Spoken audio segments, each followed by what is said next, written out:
मानवाधिकार संरक्षण अधिनियम 1993 का ये पार्ट 4 है। पार्ट 4 मतलब जो मैं पढ़ा रहा हूँ उसकी चौथी कड़ी है।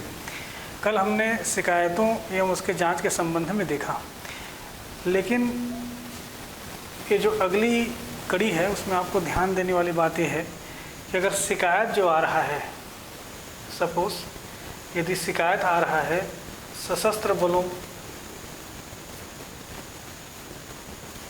द्वारा किए गए उल्लंघन के संबंध में, तो कैसा होगा? क्या उस समय आयोग जो है सामान्य प्रक्रिया का पालन करेगी या उसके लिए कुछ विशेष प्रकार की व्यवस्था बनाई गई है? इसको हम पढ़ने जा रहे हैं। तो ध्यान रखिए, अभी जो शिकायत आ रही है इसमें कहा जा रहा है कि सशस्त्र बल जो है, ठीक, सशस्त्र बल मतलब समझ आए ना, जैसे आपकी ITBP है, ठीक है, BSF है, या जो सैन्य बल होते हैं उनको हम क्या कहते हैं? सशस्त्र बल कहते हैं। अब मामला यह है कि सशस्त्र बलों द्वारा क्या किया जा रहा है? मानव अधिकारों का उल्लंघन किया जा रहा है। तो इस स्थिति में क्या होगा? तो वहाँ पर जो है प्रक्रिया जो है थोड़ी सी बदल जाती है। यहाँ पर स्पष्ट लिखा हुआ है, आप पुराने वीडियो को देख लीजिएगा और एक बार उसमें तुलनात्मक अध्ययन कर लीजिए कि यहाँ पर जो शिकायत की जाँच हो रही है और सामान्य स्थिति में जो शिकायत की जाँच हो रही है उसमें किस प्रकार का अंतर है। यहाँ पर ध्यान से सुनिए, सशस्त्र बल के द्वारा मानव अधिकारों को उल्लंघन किया जा रहा है, उसकी शिकायत जो है कहाँ पर पहुँची है? आयोग के पास पहुँची है। तो इस मामले में जो है आयोग क्या करेगी? केंद्र सरकार से रिपोर्ट मांगेगी। केंद्र सरकार से रिपोर्ट मांगेगी। केंद्र सरकार से रिपोर्ट मांगेगी। यहाँ पर जो है आयोग को जांच का अधिकार नहीं है, स्वयं जांच का अधिकार नहीं है। जबकि पहले में क्या हुआ करता था? संबंधित राज्य से आयोग रिपोर्ट मांगती थी, अगर रिपोर्ट प्रस्तुत नहीं करते थे तो स्वयं क्या करती थी? उस मामले की जांच करती थी। लेकिन यहाँ पर जो है स्वयं जांच करने का अधिकार आयोग को नहीं है, वह केंद्र सरकार को क्या मांगेगी? रिपोर्ट मांगेगी। और केंद्र सरकार जो है निर्धारित अवधि में क्या करेगा? उस शिकायत से संबंधित रिपोर्ट जो है पुनः आयोग को सौंपेगा। अब किसके पास पहुंच गया? रिपोर्ट किसके पास पहुंच गई? आयोग के पास। अब आयोग क्या करेगी? इस रिपोर्ट का अध्ययन करेगी जो केंद्र सरकार के द्वारा भेजा गया है। इस रिपोर्ट का क्या करेगी? अध्ययन करेगी और रिपोर्ट के साथ साथ कुछ सिफारिशें करेगी कि यहाँ पर इस प्रकार की व्यवस्था होनी चाहिए। ये जो सिफारिश कौन कर रहा है? आयोग कर रहा है। इन सिफारिशों को पुनः कहाँ भेजा जाएगा? केंद्र सरकार के पास भेजा जाएगा। किसके पास भेजा जाएगा? केंद्र सरकार के पास। सपोज जो है उन्होंने रिपोर्ट के आधार पे 5 सिफारिशें कर दी। कितनी सिफारिशें कर दी? 5 सिफारिशें। अब जो है केंद्र सरकार जो है क्या करेगा? ये जो की गई सिफारिशों पर की गई कार्यवाही के संबंध में पुनः किसे अवगत कराएगा? पुनः आयोग को अवगत कराएगा, या की जाने वाली कार्यवाही के संबंध में भी क्या कराएगा? अवगत कराएगा। अब आयोग जो है उनके द्वारा किए गए सिफारिशों पर केंद्र सरकार ने किस प्रकार का कार्य किया है और किस प्रकार का कार्य करने जा रही है, उसका क्या करेगी? टिप्पणी लिखेगी और उसे क्या करेगी? प्रकाशित करेगी। तो ध्यान रखने वाली बात यह है कि जब मामला जो है सशस्त्र बलों के द्वारा मानव अधिकारों के उल्लंघन से जुड़ा है, वहाँ पर आयोग को स्वयं जांच करने का अधिकार नहीं है। केवल कौन जांच कर सकती है या कौन रिपोर्ट मांग सकती है? केंद्र सरकार इसके लिए रिपोर्ट तैयार करेगी। ये है सशस्त्र बलों के संबंध में शिकायत एवं जांच की व्यवस्था। आप तुलनात्मक रूप से अगर आप देखेंगे तब आपको समझ में आएगा। अब अगला जो हमारा टॉपिक है उसमें अब मैं पढ़ाने जा रहा हूँ राज्य। लिख लीजिए, हेडिंग डालिए। देखिए, मैं बार बार नहीं बोल रहा हूँ, जैसे आपको समझ में नहीं आता तो आप वीडियो को बार बार रिवर्स करके देखिए। रिवर्स करके देखेंगे तो आपकी स्पष्ट समझ में आ जाएगा, कोई दिक्कत नहीं आना है। अगला जो है राज्य मानव अधिकार आयोग। राज्य मानव अधिकार आयोग। राज्य मानव अधिकार आयोग मतलब यहाँ पर जो है राज्य स्तर पे क्या बनेगा? मानव अधिकार आयोग का गठन किया जाएगा। इसमें ऐसी भी व्यवस्था है कि अगर चाहें तो 2 या 2 से अधिक राज्य आपस में मिलकर भी क्या कर सकते हैं? एक संयुक्त मानव अधिकार आयोग की स्थापना कर सकते हैं। हालांकि किसी भी राज्यों में ऐसी सहमति नहीं बनी है और सभी राज्यों ने अपने स्तर पे राज्य मानवाधिकार आयोग की स्थापना की है। बस इसमें डिफरेंस क्या होता है? जैसे छत्तीसगढ़ में बनेगा तो वहाँ पर देखना ये लिख देंगे वो लोग, छत्तीसगढ़ राज्य मानव अधिकार आयोग। एमपी का होगा तो मध्य प्रदेश राज्य मानव अधिकार आयोग। उसी के आधार पर क्या होता है, इसमें जो है अंतर किया जाता है। अब राज्य मानव अधिकार आयोग में इसका गठन कौन करेगा? राज्य सरकार करेगी। कौन करेगा? राज्य सरकार करेगी। अब प्रश्न है कि इसकी संरचना क्या होगी? ठीक, संरचना में एक क्या होगा? अध्यक्ष होगा, लिख लीजिए। ठीक, दूसरा एक सदस्य होगा और तीसरा भी एक सदस्य होगा। ठीक, अध्यक्ष कौन होगा? इसमें स्पष्ट लिखा हुआ है कि वह अध्यक्ष हो सकता है जो हाई कोर्ट का क्या रह चुका है? मुख्य न्यायमूर्ति रह चुका है। मुख्य न्यायमूर्ति रह चुका है। ठीक, और सदस्य एक सदस्य ऐसा होगा जो हाई कोर्ट का क्या है? न्यायमूर्ति रहा है या रह चुका है। ठीक, या जिला एवं सत्र न्यायालय का न्यायाधीश रहा है। जिला एवं सत्र, लिख लीजिए, जिला एवं सत्र न्यायालय का न्यायाधीश, या आप इसको क्या कह सकते हैं? जिला न्यायाधीश भी कह सकते हैं। सामान्य शब्दों में अगर आपको समझ में नहीं आ रहा है तो आप इसको क्या लिख सकते हैं? जिला न्यायाधीश लिख सकते हैं।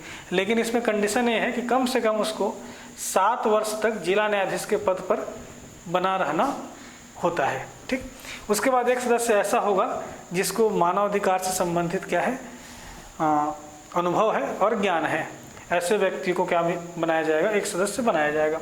लेकिन प्रश्न है कि नियुक्ति कौन करेगा? नियुक्ति यहाँ पर जो है राज्यपाल करता है। लेकिन राज्यपाल जो है किसकी सिफारिश पे करता है? चयन समिति के सिफारिश पे करता है। तो प्रश्न है कि चयन समिति में कौन कौन से सदस्य होंगे? तो एक आपके होंगे सीएम। सीएम जो है क्या होंगे? इस चयन समिति के अध्यक्ष होंगे। उसके बाद क्या होगा? विधानसभा का अध्यक्ष। विधानसभा का अध्यक्ष, देखिए जब आप ऐसे प्रश्नों को देखते हैं तो कम से कम एक बार तुलनात्मक रूप समझते रहिए कि अध्यक्ष कौन है। जैसे आपके कौन बनेंगे? अभी आपके भूपेश बघेल जी बनेंगे। उसके बाद विधानसभा के अध्यक्ष कौन है? चरणदास महंत जी बनेंगे। उसके बाद गृह विभाग का भार साधक मंत्री। गृह विभाग का, गृह मंत्री ना लिख के भार साधक मंत्री लिखा रहता है। यहाँ पर आपके ताम्रध्वज साहू जी बनेंगे। उसके बाद विपक्ष का नेता जो आपके कौशिक जी हैं, एक विपक्ष का नेता होगा। ठीक, याद रहेगा। लेकिन कभी कभी क्या होता है, कुछ राज्यों में क्या होता है? विधान परिषद भी होता है। हालांकि छत्तीसगढ़ में विधान परिषद की व्यवस्था नहीं है। जिन राज्यों में विधान परिषद होगा वहाँ पर विधान परिषद का सभापति भी शामिल होगा और विधान परिषद का विपक्ष का नेता भी शामिल होगा। विधान परिषद का विपक्ष का नेता भी शामिल होगा। लेकिन केवल वहाँ पर होगा जहाँ पर विधानसभा के साथ साथ विधान परिषद भी स्थापित है। जिन राज्यों में विधान परिषद स्थापित नहीं है वहाँ पर केवल कितने सदस्य रहेंगे? 4 रहेंगे। उसमें से एक अध्यक्ष होगा और इनके द्वारा जो सिफारिश की जाएगी उनको राज्यपाल क्या करेंगे? अध्यक्ष या सदस्य के रूप में नियुक्त करेंगे।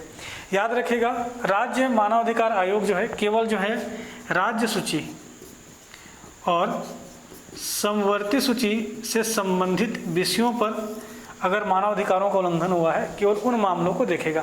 ऐसा इसलिए किया गया है ताकि राष्ट्रीय मानवाधिकार आयोग और राज्य स्तर के मानवाधिकार आयोग में आपस में द्वंद्व की स्थिति ना बने। इसलिए स्पष्ट कर दिया गया है कि केवल राज्य सूची और समवर्ती सूची के विषयों से संबंधित किसी मामलों में मानवाधिकारों का उल्लंघन हुआ है तो वहाँ पर छत्तीसगढ़ राज्य मानवाधिकार आयोग क्या करेगा?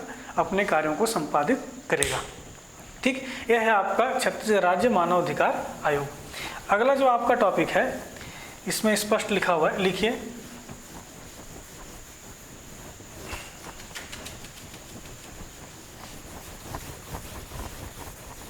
अगला जो है मानव अधिकार न्यायालय।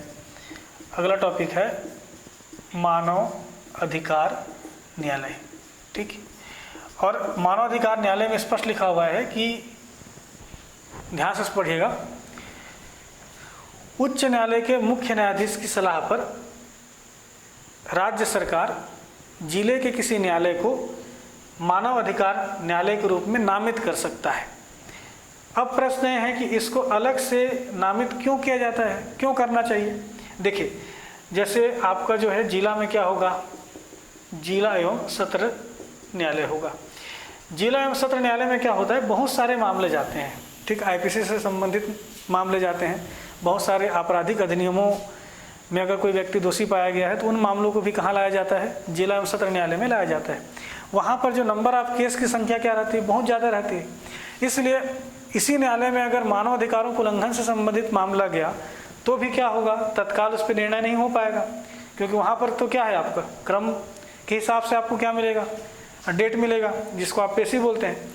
इससे क्या होगा, मानव अधिकारों के उल्लंघन से संबंधित मामलों में विलंब से क्या आएगा, निर्णय आएगा। और कभी कभी जो है विलंब पे निर्णय आना भी उचित नहीं है।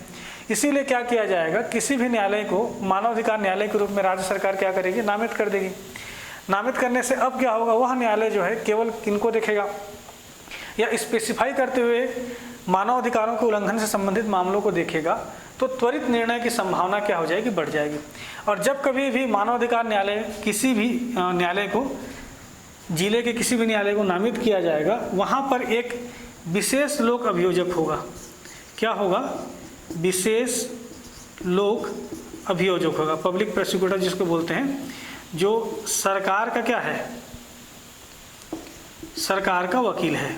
ठीक, प्राय होता है कि जो लोक अभियोजक होते हैं उनको ही विशेष लोक अभियोजक के रूप में क्या कर देते हैं, नामित कर देते हैं। और जब वह विशेष लोक अभियोजक मामलों को देखता है मानवाधिकारों को उल्लंघन संबंधित, तो उस समय स्पेसिफाई कर दिया जाता है कि वह इस मामले में विशेष लोक अभियोजक होंगे। याद रहेगा। ठीक, ये हो गया आपका क्या, मानवाधिकार न्यायालय। और प्राय होता है कि जिन जिलों में जो है मानव अधिकारों को उल्लंघन की संभावना अधिक होती है, उन जिलों में जो है राज्य सरकार किसी भी एक न्यायालय को, जिले के किसी एक न्यायालय को मानव अधिकार न्यायालय के रूप में नामित कर देती है या निर्दिष्ट कर देती है। याद रहेगा।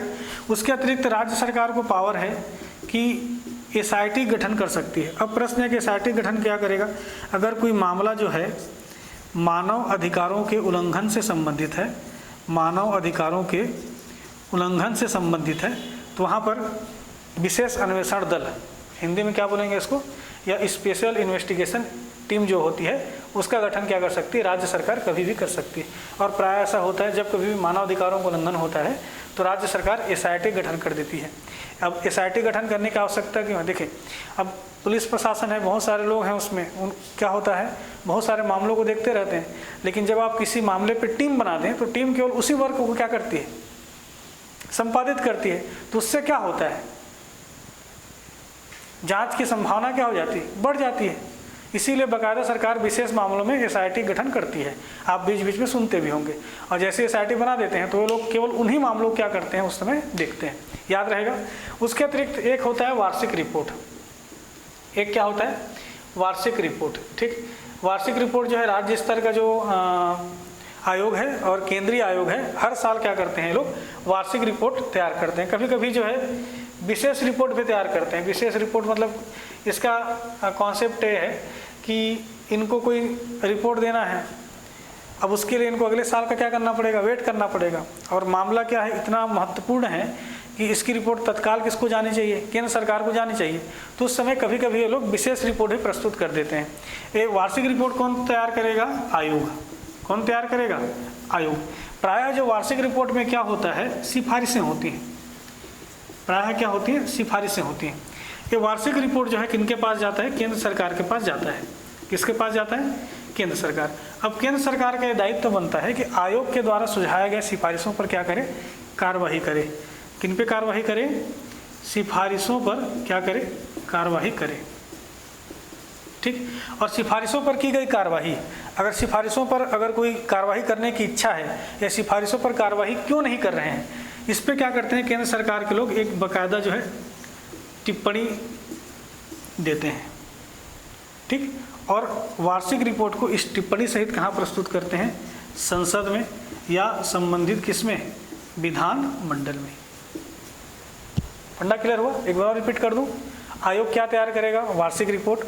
वार्षिक रिपोर्ट में क्या होगा, सिफारिशें होंगी। किसको भेजेगा, केंद्र सरकार। केंद्र सरकार उन सिफारिशों पर क्या करेगा, कार्रवाई करेगा, या कार्रवाई करने की घोषणा करेगा, या कार्रवाई ना करने की घोषणा करेगा। और इन तीनों को क्या करेगा, टिप्पणी मेंशन करेगा कि हम ये कार्रवाई हमने किया, ये हम कार्रवाई करने वाले हैं और हम इस प्रकार की कार्रवाई नहीं करेंगे। और जिन केस में नहीं करते हैं तो वहाँ पर उनको स्पेसिफाई करना पड़ता है कि हम क्यों इसकी कार्रवाई नहीं कर रहे हैं। ठीक। और उसकी टिप्पणी सहित कहाँ प्रस्तुत करेंगे उसको? संसद में। कहाँ प्रस्तुत करेंगे? विधानमंडल में। याद रहेगा? ठीक। ये है आपका क्या? वार्षिक रिपोर्ट। इस तरह से आपका जो अधिनियम पूर्ण हो गया। इसके अतिरिक्त अगर आपको समझ में नहीं आता तो नीचे में कमेंट बॉक्स होता है, उस पर आप कमेंट कर दीजिए, उस पर मैं अगली कड़ी पे वीडियो बना दूंगा। धन्यवाद।